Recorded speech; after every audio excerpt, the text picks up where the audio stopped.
Je vois de plus en plus de consultants regarder l'index glycémique, que ce soit pour gérer leur poids, pour avoir une alimentation saine, mais aussi les personnes qui sont atteintes de pathologies comme le diabète. Et dans cette vidéo, justement, on va voir ce qu'est l'index glycémique, si c'est un bon indicateur à considérer quand tu choisis un aliment.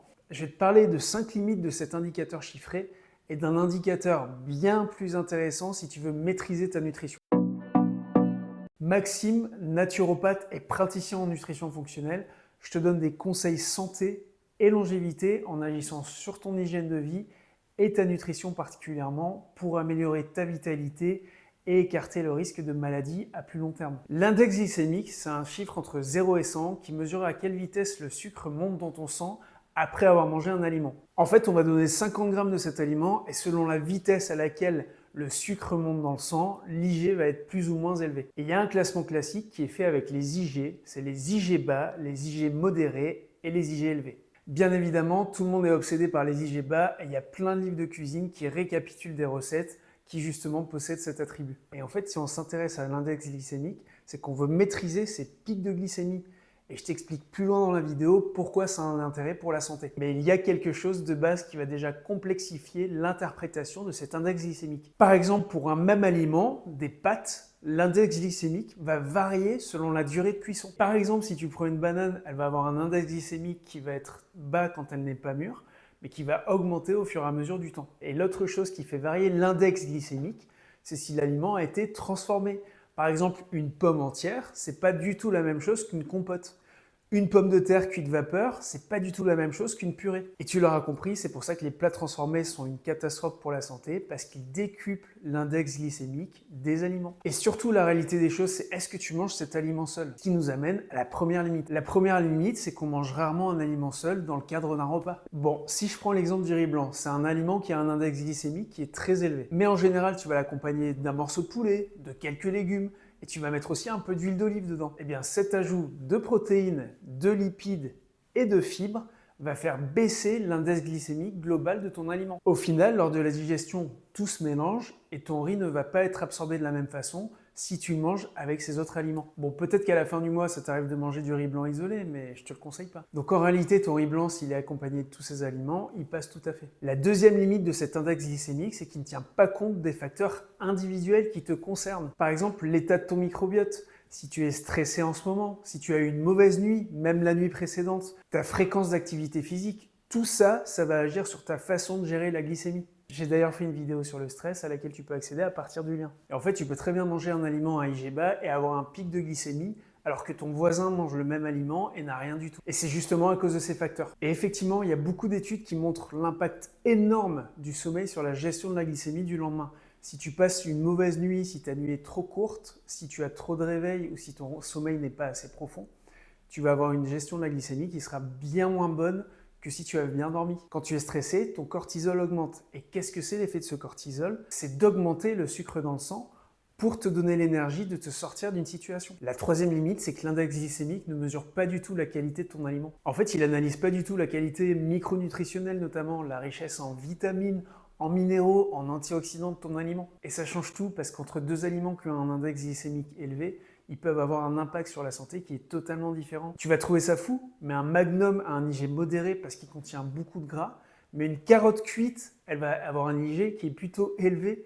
parce qu'en fait, on va casser la fibre lors de la cuisson. Et entre les deux, on sait très bien quel est l'aliment le plus sain, celui qui va t'apporter beaucoup de vitamines et de bêta-carotène notamment. Donc si tu te concentres uniquement sur l'IG, tu peux être poussé à faire des choix qui sont totalement incohérents et non pertinents. Une autre limite est que l'index glycémique peut générer une obsession alimentaire qui est complètement inutile. Ça peut pousser certaines personnes à ne plus consommer d'aliments ultra sains comme les fruits qui ont un IG en général qui est plutôt élevé. Même une purée de pommes de terre qui a un index glycémique qui est purement énorme, qui arrive à 108, si tu y ajoutes de l'huile d'olive et que tu la manges avec un morceau de poulet, l'index glycémique tombe à 54. Bon, les troubles alimentaires ne sont pas ma spécialité, mais je sais que chez certains, ça peut engranger de la culpabilité, une perte de plaisir à manger certains aliments qui sont pourtant très sains. Et en général, j'ai remarqué que ça arrivait quand on rattache la nutrition à des indicateurs chiffrés, comme les calories aussi. Donc l'idée, c'est plus de former une assiette équilibrée que de se concentrer sur un chiffre. Et la dernière limite sur l'index glycémique va me permettre de glisser sur un indicateur bien plus intéressant qui tient lui compte de la quantité d'aliments consommés. Alors ça, c'est vraiment une limite majeure de l'index glycémique, c'est qu'il ne tient pas compte de la quantité d'aliments que tu consommes. L'index glycémique, il est mesuré pour 50 grammes d'un aliment consommé. Sauf que dans la vie réelle, est-ce que tu as l'impression de consommer tout le temps 50 grammes du même aliment? Encore une fois, pour que tu comprennes, le plus simple, c'est que je te donne un exemple. La différence majeure, c'est que pour obtenir 50 grammes de glucides à partir de carottes, il faudrait que tu en consommes 800 grammes. Alors que tu peux obtenir 50 grammes de glucides à partir d'une simple part de gâteau. Donc pour résumer, même si ta part de gâteau au chocolat a un index glycémique qui est moins élevé, elle va plus faire monter le sucre dans le sang parce que tu as besoin d'une plus petite quantité pour avoir la même quantité de sucre. Et donc l'indicateur qui est beaucoup plus réaliste et qui reflète nettement plus les choix qu'on fait dans l'assiette, c'est la charge glycémique, qui est un indicateur beaucoup plus fiable parce qu'il tient compte de deux choses. Il tient compte de la qualité de tes glucides, c'est-à-dire l'index glycémique, encore une fois, mais il tient compte aussi de la quantité que tu en consommes. Et ça, c'est beaucoup plus réaliste dans le cadre d'une alimentation. Et comment on l'obtient, cette charge glycémique? En fait, on va multiplier la quantité de glucides qui sont contenus par les aliments par l'index glycémique, puis on divise par 100. En dessous de 10, ta charge glycémique est faible et au-dessus de 20, elle est plutôt élevée. Un exemple très simple, les pâtes et les patates douces, elles ont à peu près le même index glycémique. Si tu consommes 200 grammes de pâtes, tu vas consommer à peu près 60 grammes de glucides. Alors que si tu consommes 200 grammes de patates douces, tu vas consommer en réalité 40 grammes de glucides. Donc même avec un index glycémique ultra proche, les pâtes ont une charge glycémique qui est bien plus élevée. Et en plus de ça, les patates douces vont apporter des fibres, du bêta-carotène, du magnésium et plein d'autres minéraux. Donc la vraie question à se poser, c'est pas quel est l'index glycémique des aliments que je consomme, mais combien j'en mange et avec quoi je les associe. C'est ça qui fera la différence pour ta glycémie, pour la gestion de ton poids, pour ton énergie et même pour ton vieillissement. Et il faut que je te parle du lien pic de glycémie et vieillissement. Bon, c'est parfaitement naturel que ta glycémie monte après chaque repas. Mais ce qui va poser problème, c'est si tu as trop de pics répétés de glycémie dans la journée qui vont s'additionner et qui vont provoquer des dégâts dans ton corps. Cet impact de la glycémie, on le constate sur les mitochondries. Ce sont nos petites centrales énergétiques qui nous permettent de produire de l'énergie. Et ces pics de glycémie répétés, qu'est-ce qu'ils vont faire? La première chose, c'est qu'ils risquent de te faire prendre du poids à long terme. Et la seconde chose, c'est qu'ils provoquent un stress oxydatif, c'est-à-dire une usure prématurée de tes cellules qui les fait vieillir plus vite. Et pour couronner le tout, ça favorise un phénomène du vieillissement qui s'appelle la glycation, et qui va rigidifier tes cellules. Et si ça rigidifie tes cellules, ça rigidifie ton corps aussi. Tes articulations sont moins mobiles, ta peau est moins élastique, elle commence à marquer. Et ça a un impact aussi sur les organes que tu ne vois pas, sur le cerveau notamment. Et l'impact court terme de ces pics de glycémie, c'est que le corps va tenter de faire redescendre le sucre, sauf qu'il le fait redescendre trop bas. Et c'est là que tu vas avoir une grande fatigue, du brouillard mental et une perte de motivation. Donc pour résumer, je te redonne les 5 limites de l'index glycémique.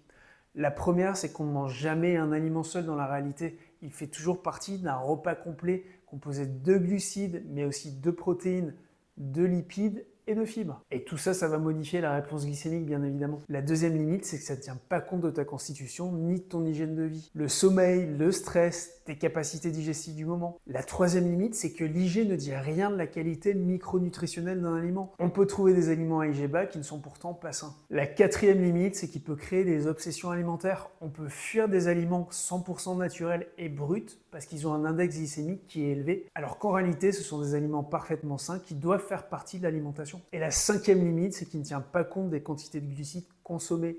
Et c'est là que la charge glycémique arrive à la rescousse. Regarder uniquement cet index glycémique, ça risque de te faire diaboliser les glucides. Mais la nutrition, c'est un sujet bien plus complexe qu'un simple chiffre. Ce qui va compter, en fait, c'est l'équilibre global de ta nutrition et notamment de ton assiette à chacun de tes repas. Et il y a plein d'autres facteurs qui peuvent jouer sur ta glycémie qui sont bien plus importants que l'index glycémique, notamment la fréquence à laquelle tu manges. Si ce genre de décryptage de l'index glycémique et d'autres indicateurs de nutrition t'intéresse, abonne-toi à la chaîne parce que je t'en réserve d'autres pour de prochaines vidéos. Est-ce que tu as tendance à mesurer ce qui est dans ton assiette et à utiliser ces indicateurs chiffrés pour avoir une nutrition équilibrée? Dis-moi ça en commentaire, je me ferai un plaisir de répondre à tes questions et je te dis à la prochaine vidéo.